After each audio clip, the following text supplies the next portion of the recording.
Salutations, nobles voyageurs! Aujourd'hui, nous allons parler de Clannad.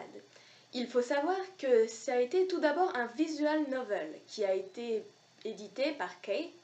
C'était un jeu de harem, mais contrairement à d'autres comme Air ou Canon, c'était un tout public sans scène érotique et presque aucun fanservice. Ce jeu a eu beaucoup d'adaptations. Il y a eu des mangas, diverses séries de mangas d'ailleurs. Il y a également eu un anime en 2007 par Kyoto Animation, à qui on doit également Air et Canon, produit par Kay. Il y a également eu un film et évidemment tout un tas de produits dérivés.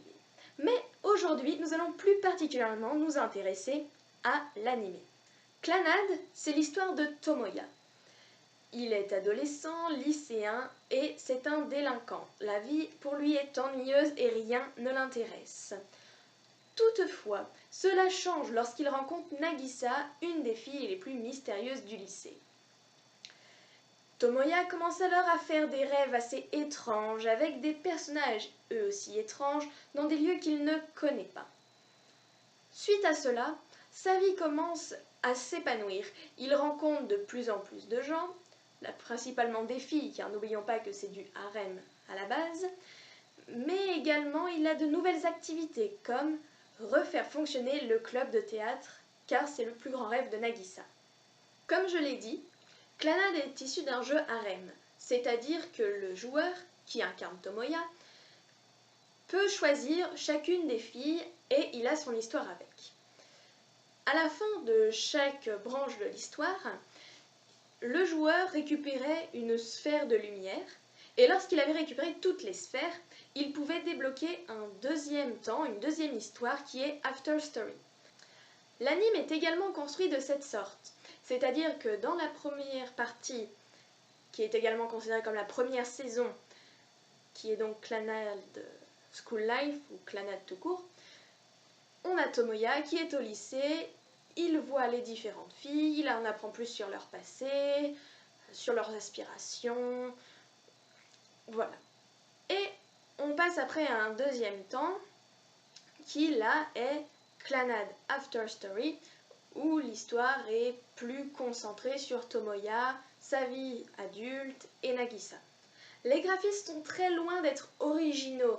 En effet, on retrouve des couleurs très pastel, des personnages aux grands yeux. On va dire que, comme ça date de 2007, c'était vraiment le type de graphisme de 2007. Vraiment ce qu'on peut retrouver dans beaucoup d'autres œuvres. Et c'est vrai que si on voit un dessin de Clannad, ça ne vous tape pas forcément dans l'œil tout de suite que c'est du Clannad. Voilà, c'est ce que je veux dire par pas très originaux. On se dit, ah bah ça doit être un shoujo des années 2005-2007. Voilà. En ce qui concerne la musique, il y a une très petite gamme d'OST par rapport à d'autres œuvres, mais c'est loin de déranger et ça ne diminue pas du tout le plaisir. Ce qui est dommage, c'est les personnages. Ils sont certes diversifiés, mais en même temps, ça vient d'un jeu de harem, c'est-à-dire avec des styles de personnages assez caricaturés, assez mis dans des cases. Par exemple, on a l'héroïne qui est faible et un peu nunuche, on en a une qui est plus forte en tirant vers le délinquant, on a une loli, on a une fille timide.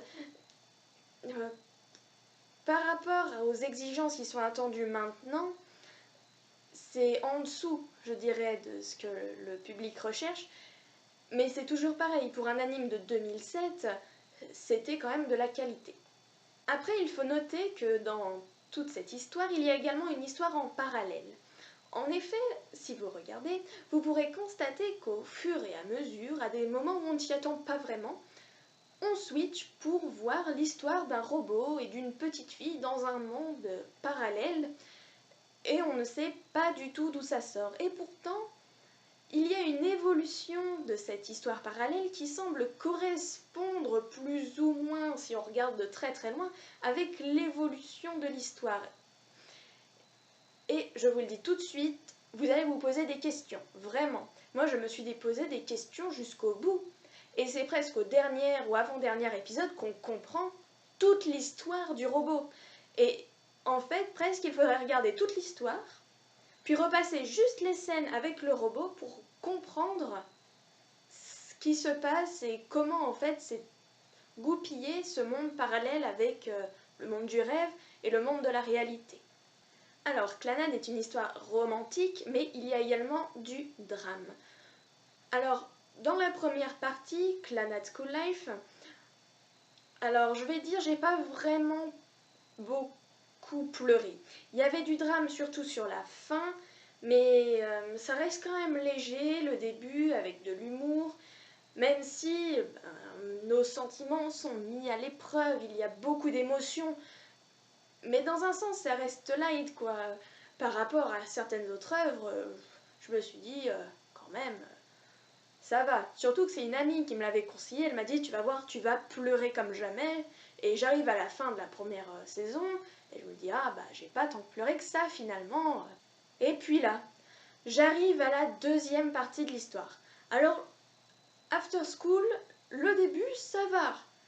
Mais 4-5 épisodes, j'étais au fond, j'étais dans un gouffre.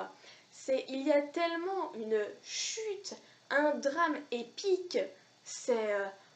Et puis ça s'arrête pas en faisant ah tiens il y a un élément dramatique et ça s'arrête. Non, c'est vraiment de plus en plus fort.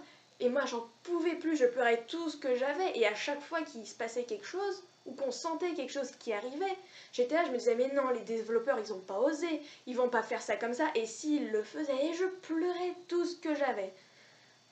Alors vraiment, donc il faut pas le regarder si vous vous dites la vie c'est nul, il n'y a rien de beau. Si vous êtes suicidaire, ne le regardez pas, vous allez vraiment avoir envie de vous jeter d'un balcon.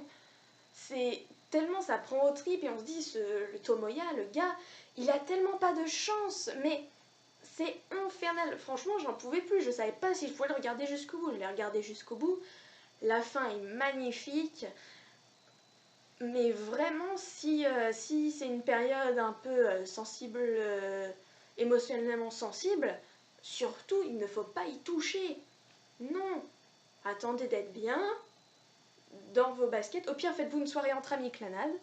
Vous pleurez tous ensemble, vous vous mouchez tous ensemble, et après vous buvez un thé et vous êtes contents. Enfin, voilà.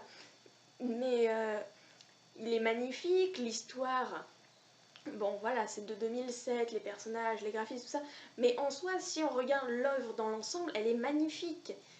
Elle mérite d'être vue. Mais faut être accroché, quoi. Pour les seiyuu, ça a été assez compliqué. Je ne veux pas y passer trop de temps car ce n'est pas le sujet principal. J'aime bien donner 2-3 exemples parce que c'est sympa. Moi j'aime bien savoir qui fait quelle voix, les autres personnages.